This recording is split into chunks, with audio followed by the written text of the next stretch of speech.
Film dimulai dengan diperlihatkan di sebuah bangunan penjara. Di sana ada Tuan Ejin dan Nona Holga yang sudah 2 tahun menjalani hukuman di tempat itu akibat pencurian. Keesokan harinya, Tuan Ejin dan Nona Holga menghadap ke Dewan Hakim untuk memutuskan apakah hukuman mereka akan diperpanjang atau dibebaskan. Sebelum memutuskannya, para hakim ingin mendengar kisah mereka kenapa bisa ditangkap dan dipenjara di sini. Tuan Ejin lalu memulai bercerita, kita pun dibawa kembali ke masa lalu. Tuan Ejin awalnya bukan seorang pencuri. Dengan sumpahnya, dia menjadi salah satu anggota fraksi Herper.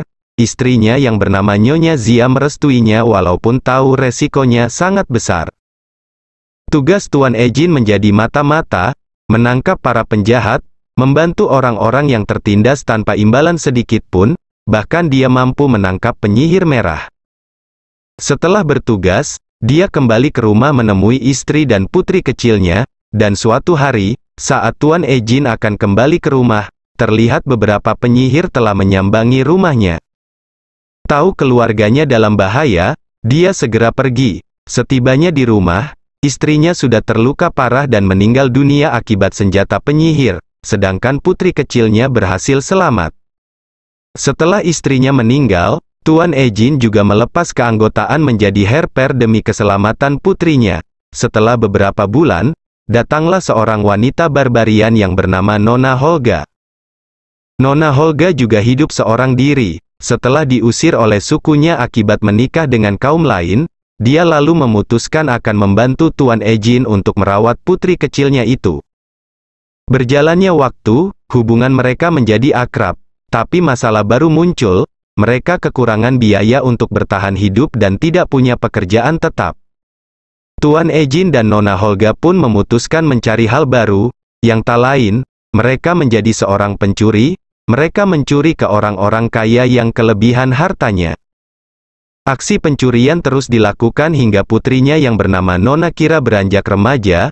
Tuan Ejin dan Nona Holga juga memiliki teman lain yang bernama Tuan Simon si penyihir muda, dan Tuan Forge si penipu. Suatu hari, kelompok mereka didatangi oleh seorang wanita penyihir yang bernama Nona Sofina.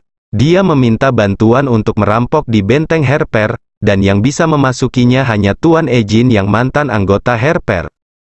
Awalnya Tuan Ejin menolak, tapi Tuan Forge merayunya, dengan mengatakan di sana ada tablet yang bisa menghidupkan orang yang sudah meninggal, dan Tuan Ejin bisa menggunakannya untuk istrinya.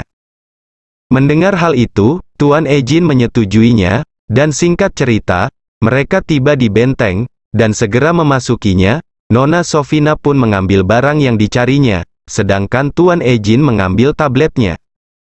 Sesaat setelah mengambil tablet itu, tiba-tiba sistem keamanan aktif. Nona Sofina dengan sihirnya membuat pertahanan diri, tapi kekuatan itu malahan mengurung Nona Holga dan Tuan Ejin. Sebelum Tuan Ejin terjebak, dia menitipkan tablet itu ke Tuan Forge, dan meminta untuk menjaga Nona Kira. Tuan Ejin dan Nona Holga akhirnya tertangkap, sedangkan Tuan Forge, Nona Sofina dan Tuan Simon berhasil melarikan diri. Kembali ke saat ini, setelah mendengar kisah Tuan Ejin, Hakim Dewan pun akhirnya telah memutuskan, tapi sebelum putusan dibacakan, tiba-tiba Hakim Manusia Elang muncul. Tuan Ejin dan Nona Holga dengan rencananya segera menyerang para penjaga, lalu mereka mendorong Hakim Elang itu keluar jendela secara bersamaan. Tuan Ejin tidak tahu kalau putusan hakim sebenarnya akan membebaskannya, tapi dia malahan tidak sabar dan memilih kabur dari penjara. Mereka pun akhirnya berhasil melarikan diri.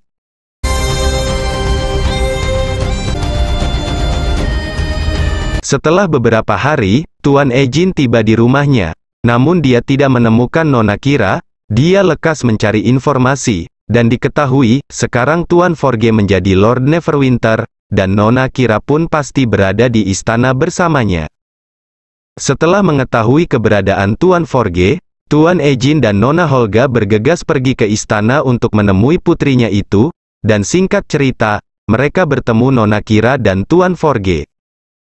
Saat mereka berbicara, ternyata Nona Kira sudah dicuci otak oleh Tuan Forge. Nona Kira diberitahu Tuan Forge kalau Tuan Ejin merampok demi kekayaan. padahal dia mau melakukannya demi sebuah tablet, tapi Nona kira tidak percaya dan marah, lalu segera pergi. Saat Tuan Ejin marah dan akan menyerang Tuan Forge, Nona Sofina dengan sihirnya menangkap mereka berdua. Di sini juga diketahui, ternyata Tuan Forge dan Nona Sofina bekerja sama, sengaja menjebak Tuan Ejin agar tertangkap saat melakukan perampokan. Setelahnya, Tuan Forge menyuruh anak buahnya untuk dikembalikan ke penjara, tapi Nona Sofina menyuruh melenyapkan Tuan Ejin dan Nona Holga. Saat di luar istana dan akan melakukan eksekusi, Tuan Ejin dan Nona Holga dengan rencananya berhasil melepaskan diri, dan mengalahkan para penjaga. Mereka juga berhasil pergi keluar istana. Tuan Ejin berencana akan kembali ke istana untuk mengambil tablet dan menyelamatkan putrinya, tapi dia butuh sebuah tim untuk membantunya. Tuan Ejin pun lekas mencari keberadaan Tuan Simon. Mereka akhirnya menemukan Tuan Simon dan meminta bantuan untuk menyelamatkan putrinya dan mengambil tablet itu. Tuan Simon yang juga ingin menghancurkan Tuan Forge dengan senang hati akan membantunya. Tapi dia tahu untuk memasuki istana tidak mudah dengan adanya Nona Sofina yang kuat. Tuan Ejin pun membutuhkan seseorang yang bisa menyelinap masuk ke istana tanpa bisa ketahuan. Dia juga ingin mencari seorang druid yang mempunyai kekuatan berubah bentuk menjadi binatang apapun. Tuan Simon tahu ada satu orang suku druid yang bisa melakukannya. Mereka bertiga akhirnya akan mencari orang itu. Singkat cerita, mereka bertiga akhirnya menemukan orang yang dicari. Dari kejauhan mereka melihat pasukan Tuan Forge sedang menyandra seorang wanita, dan tidak berselang lama, druid itu mulai beraksi, dan mengalahkan para pasukan itu.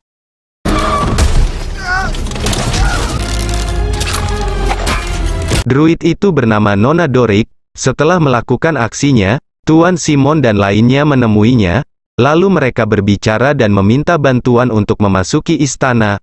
Nona Doric yang juga merasa tertindas oleh Tuan Forge akhirnya menyetujuinya dan akan membantunya. Klip berganti, di istana, Nona Sofina sedang melihat barang yang dulu dicurinya. Ternyata dia juga penyihir merah dan sedang melakukan rencananya. Tuan Forge sebenarnya hanya diperalat untuk kepentingan dirinya sendiri. Tuan Forge dan Nona Sofina juga akan mengadakan permainan untuk hiburan dan menyatukan seluruh warga. Tuan Forge juga memperlihatkan ruangan harta yang disegel dengan mantra yang kuat dan tidak sembarang orang bisa membukanya. Saat mereka sedang berbincang, Nona Sofina merasakan kedatangan tamu tidak diundang, lalu dia mencoba menangkapnya, tapi untungnya, Nona Doric masih bisa melarikan diri. Setelah Nona Doric mengintai istana dan mengetahui ruang hartanya disegel dengan mantra kuat, Tuan Simon menyarankan untuk mencari beberapa alat penangkal sihir berupa helm pemisah yang legendaris. Mereka semua akhirnya sepakat untuk mencari helm itu, dan mereka pun segera pergi. Tuan Simon dengan kekuatan sihirnya, menanyai setiap mayat untuk mengetahui keberadaan helm itu. Lalu diketahui, helm itu terakhir kali dibawa oleh Tuan Seng Yender dari kaum Tayan. Singkat cerita, Tuan Ejin dan lainnya akhirnya menemukan Tuan Seng. Dia lantas berterus terang akan merampok Tuan Forge dan menyelamatkan putrinya. Mereka juga memberitahu di istana ada penyihir merah. Mendengar hal itu, Tuan Seng tidak yakin kalau hubungan penyihir merah dan Tuan Forge sebatas politik. Lalu dia memberitahu kisah penyihir merah beberapa abad yang lalu. Ternyata, barang yang dibawa Nona Sofina itu untuk dijadikan alat pemusnah dan menjadikan manusia sebagai pengikutnya, dan memperbesar wilayah kekuasaannya. Setelah bercerita, Tuan Seng memutuskan akan membantu Tuan Ejin dan mereka pun menuju tempat penyimpanan helm itu. Setelah mendapatkan helmnya, tiba-tiba orang suruhan Nona Sofina datang. Tuan Seng pun hanya seorang diri menghadapinya, dan dengan mudah mengalahkan mereka. Tapi ternyata, mereka tidak bisa mati. Saat mereka mengejar, tiba-tiba muncul naga raksasa dan mengejar semua orang, tapi untungnya, kelompok Tuan Ejin berhasil lolos dari kejaran naga itu.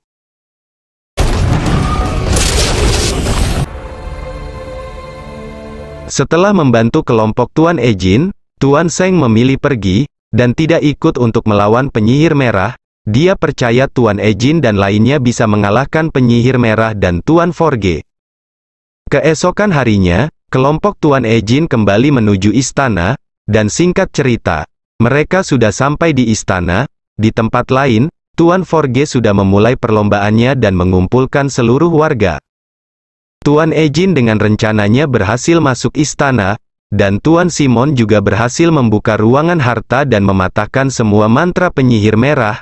Tapi saat memasukinya, ternyata semua harta Tuan Forge di ruangan itu sudah kosong. Ternyata harta itu sudah dipindahkan ke kapal. Saat kelompok Tuan Ejin kebingungan, mereka semua akhirnya tertangkap oleh penyihir merah. Tuan Forge untungnya tidak menghabisi mereka langsung, melainkan dimasukkan ke dalam permainan yang berbahaya. Di dalam permainan itu, kelompok Tuan Ejin masuk ke sebuah labirin. Sambil mencari jalan keluar, mereka dikejar oleh makhluk buas. Setelah beberapa saat, Nona Dorik akhirnya menemukan cara agar bisa keluar dari arena permainan.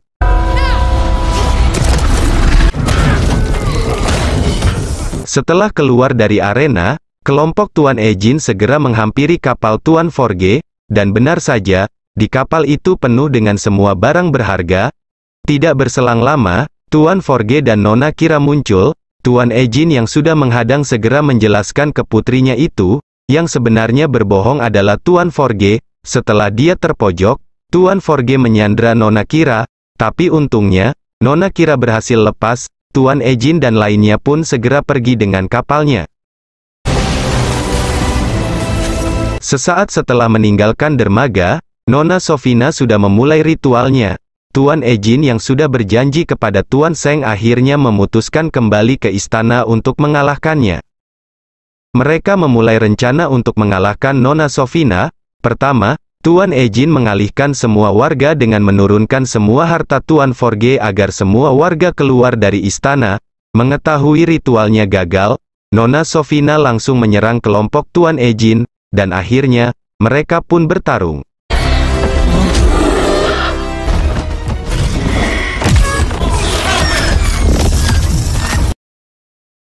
Dengan rencana yang matang dan kerja sama tim, kelompok Tuan Ejin akhirnya bisa mengalahkan Nona Sofina.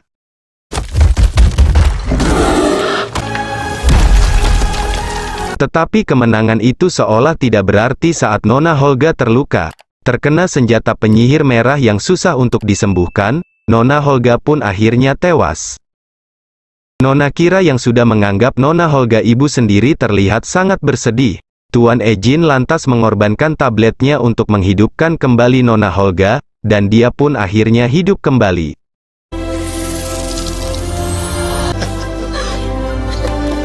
Di tempat lain, Tuan Forge ditangkap oleh Tuan Seng, dan memasukkannya ke penjara, dan akhirnya, film pun selesai.